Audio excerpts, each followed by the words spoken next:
Un te viens avārijas stāsts. Avārijas stāsts vienmēr interesanti ir, tad mierīgāk paliek, ka ne tikai man visādas problēmas ir, bet arī citiem. Tātad šeit ir viens interesants lauks. Saimnieks ir iesējis Bārenbruga alfa valju maisījumu, kurā ir pārsvarā lucerna, tad mīkslapnieda rauzene. Pirmajos gados mēs redzam, šis ir 2. gads, pārsvarā ir lucerna. Rekurtē izstāsta, ka 90% lucerna.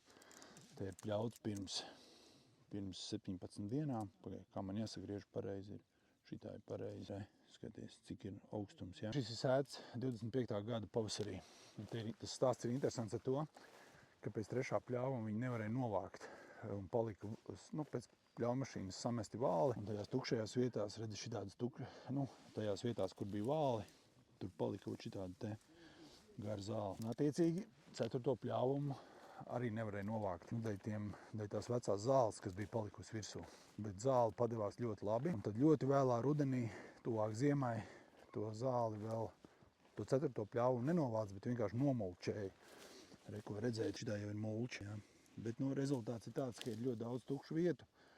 Tieši vietās, kur bija samests tie vāli, tagad tie aug nezāles, nekas cits neaug. Jā, tas, kas ir izdzīvojis, ir gar malām var redzēt Nutrifiber, mīkslapnieda rauzene. Tā ir daudz izturīgāka, protams, nekā lucerna.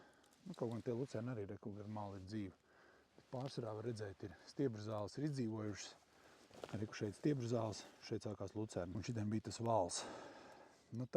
Tāda pieredze. Tur tālāk ir labāk. Bet kopumā skats ļoti labs. Kāpēc tas baltais āboliņš šajā maisījumā un kāpēc te vēl ir sarkanais? Tāpēc, ka tas saimnieks pieejauc klāt vēl vienu zālēnu maisījumu, Vital Duet. Lai jautrāk, lai interesantāk, vēl viens vāla vieta, avārijas vieta. Tā, interesants stāsts. Droši vien, ka nebija iespējams no tā baigi izvairīties.